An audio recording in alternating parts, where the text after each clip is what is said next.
Hi everyone, this is Eliza. Welcome back to Eliza's Bookshelf.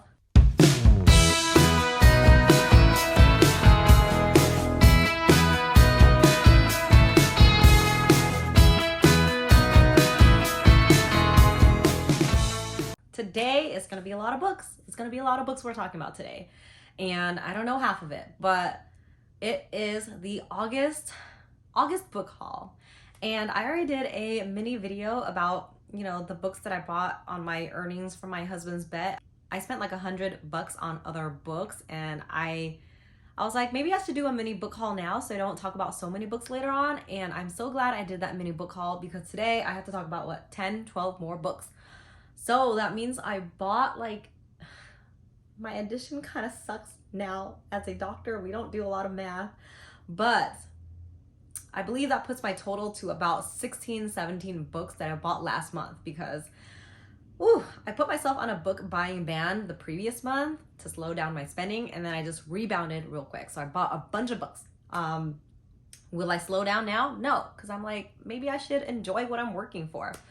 So I'm going to talk about a lot of books today, and a lot of them I was just like, I've been seeing this around and I wanted to read it, so I just bought it. Ugh, sorry, I'm such a brat. So yeah, let's get started. Let's start over here. Okay, so number one is The Man Who Died Twice, and this is number 2 in a series, like a mystery. I don't know if it's really thrilling. I think it's like kind of funny mystery books, but it's number 2. The first one is called A Thursday Murder Club, I think. And then the second one, The Man Who Died Twice. I believe a third one is coming out soon. And honestly, I bought this because my husband bought me the first one, and I haven't read it yet, but the second one came out and the covers match really nicely. So I bought it. I might buy the third one too. I'll read it eventually, but basically it's about this group of older people. I believe they're like old and almost retired, but they get sucked into some sort of murder mystery and they solve it, right? I believe the first one they solved, and now they're getting sucked into another one. So yeah, I hear it's supposed to be like very funny, but it's a mystery as well, and I'm excited to get into it. I'll have to start reading some of my books soon. The other one is The Case of the Murderous Dr. Cream, and I talk about it a little bit in my September TBR video, but basically it's about this doctor who goes on a killing spree, and he's so under the radar, no one really catches him, no one really knows what is going on until they do, and they write a book about it. I'm reading this for my medical school book club, and I'm really excited because I think they set up a book club meeting with the author himself, so I'm excited. Beast of a Little Land. I read about this briefly like a couple months ago, and then I saw Tatiana at Reading with Tatiana talk about it, and I was like, that's it, I'm gonna buy it. And so it's like historical fiction, I believe, and it's about an epic story of love, war, and redemption. I think it spans multiple generations, and I believe someone said if you like books like Pachinko, you'll like this one. So yeah, I'm not gonna say too much about it, but it is in the backdrop of the Korean independence movement. And so I'm so excited about all of like the Asian representation in books.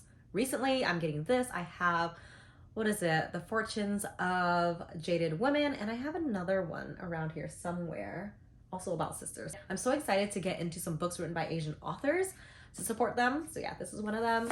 The Atlas 6. I bought this on a whim because I went to Target and I saw it and it was cheaper than what I thought it was, and so I bought it.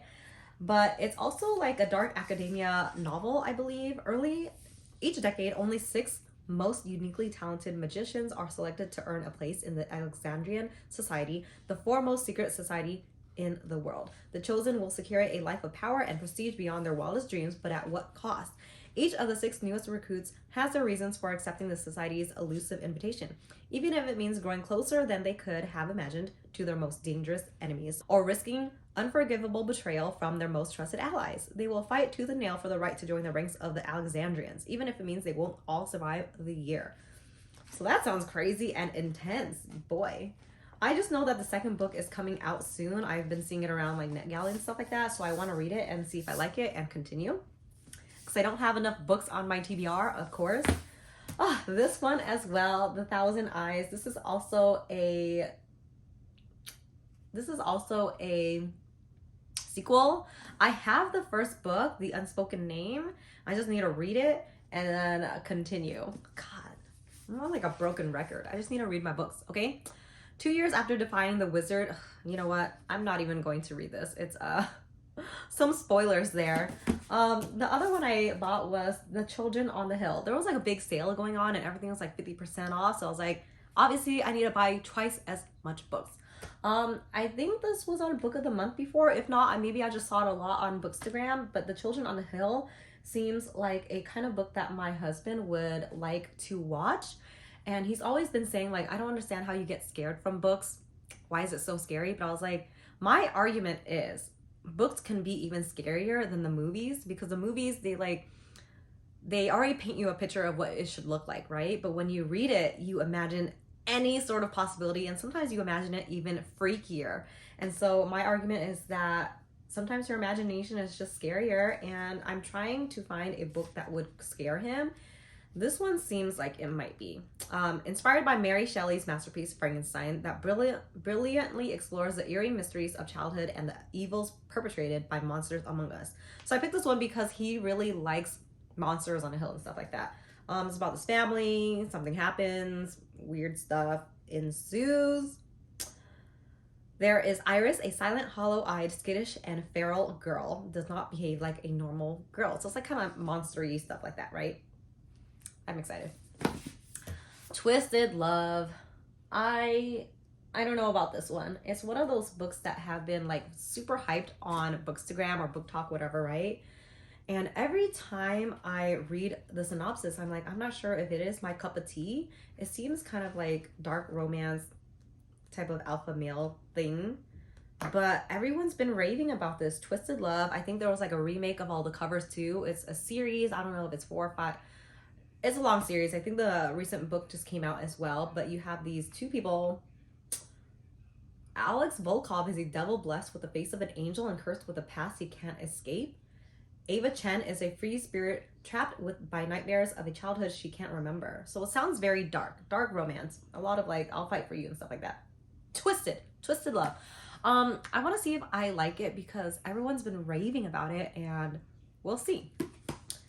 Red, White, and Royal Blue. I think Casey McQuiston has another book out already, husband material or something, but everywhere I go, I always see people loving this book. So it's another one of those like Bookstagram made me do it. I wouldn't say Book Talk because I'm not on Book Talk, but if you read this already and you loved it, let me know. If you did not like it, let me know why as well, because I'd like to hear your opinions. But Red, White, and Royal Blue, I love romance, you know, I love love, and so there's got to be something about this book because everyone's been loving it. I'm excited to read it. Oh my goodness, my lap, there's just so many books, I don't know if you can see it. Next is Luck and Last Resorts.